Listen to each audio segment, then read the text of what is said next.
Hi everyone.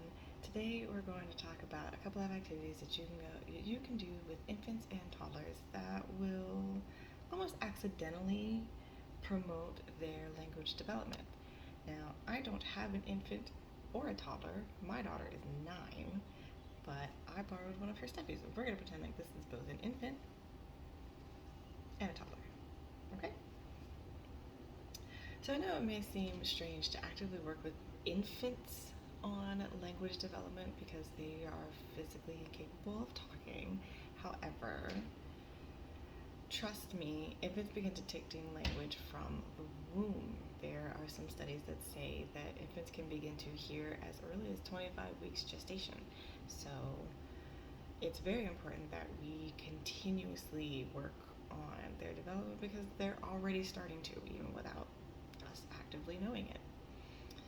The activity I chose for infants is the Itsy Bitsy Spider, or any song that has finger gestures that go along with it. And your infant might not be able to do this immediately. You might just be doing it in front of them and they will stare at you and you may think nothing is happening, but something is happening. Um, Finger plays promote the phonological aspect of language. Phonological development is when a child learns the sounds of language. So the cadences, the inflections, um, the fact that when you ask a question, your voice goes up at the end, and all of those little nuances that come with our language. Part of the benefit of finger plays and nursery rhymes in general is the repetition. You say the same thing to them over and over and over, and eventually it becomes familiar to them. And one day you may start to begin the itsy bitsy spider, and your child may become excited, and because they recognize it's familiar to them, they hear it, and they know that it means something. Um, so with our infant, I don't have anywhere to put her. So we're just gonna pretend she's in like a bassinet, and maybe I've just changed her diaper and she's very relaxed. She just had a bottle and she's giving me her full attention. We're making eye contact, and I can begin the itsy bitsy spider song. Down came the rain and washed the spider out. And as time goes on and we repeat this over and over, she may even start to attempt to do the hand gestures herself, which is great. It will help her associate words with meaning. Words mean something. These sounds, they're associated to different things that she will become familiar with.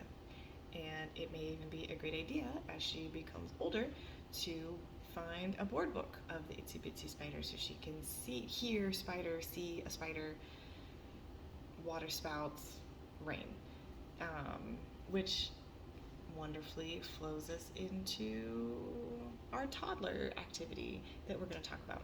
So now we're going to pretend our bunny is a toddler. So, with toddlers, they may still enjoy finger plays and nursery rhymes, and definitely repetition is going to remain a theme. But sharing stories with toddlers is going to take on a whole different bucket. Um, Reading to infants is great, it's wonderful, do it. But reading to toddlers promotes every aspect of language development.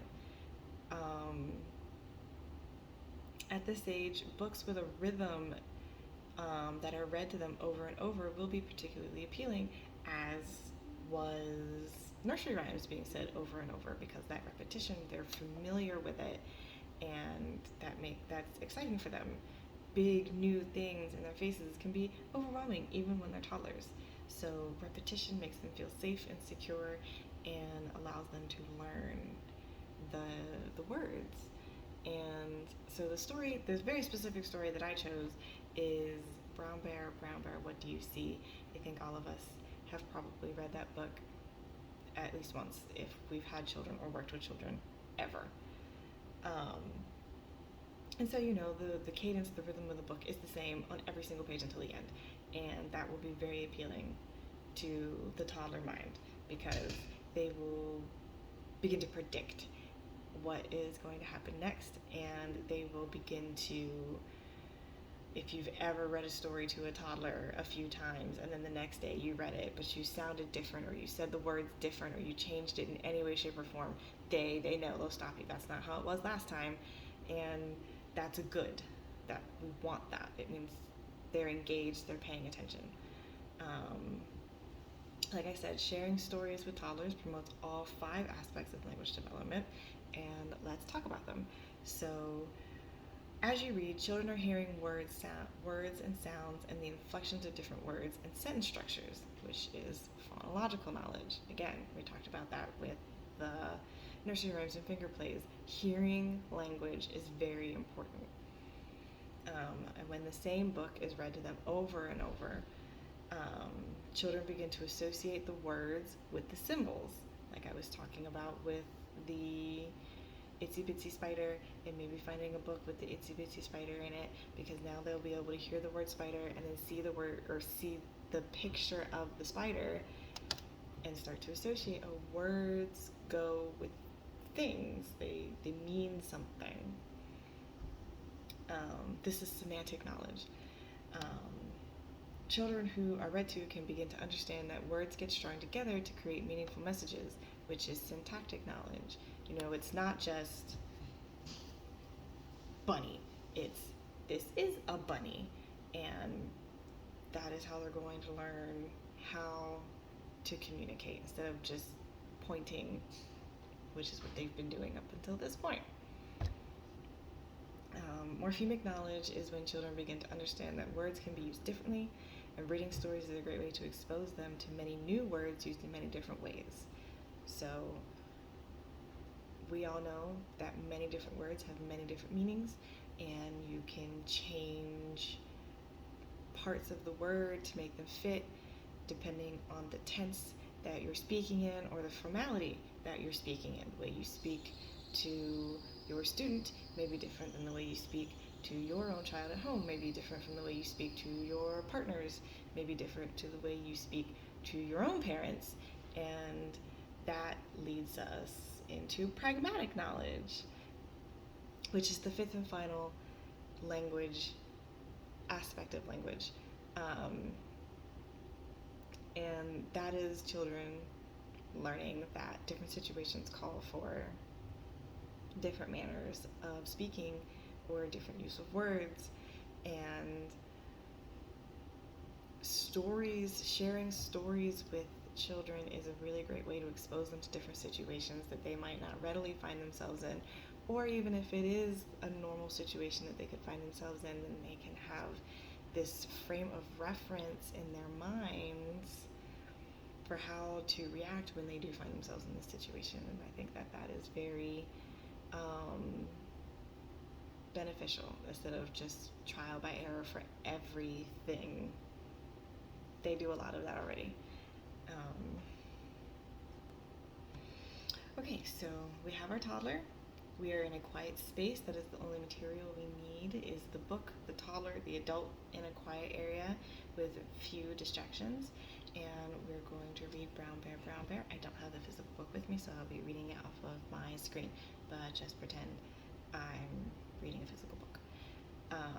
So we have Brown Bear, what do you see? Brown Bear, what do you see? I see a red bird looking at me. Red bird, what do you see? I see a yellow duck looking at me. You see the red bird? It's a red bird. Yellow duck, what do you see? I see a blue horse looking at me. And we don't need to go through the whole book. It's the same for several pages. It's that rhythm, that repetition.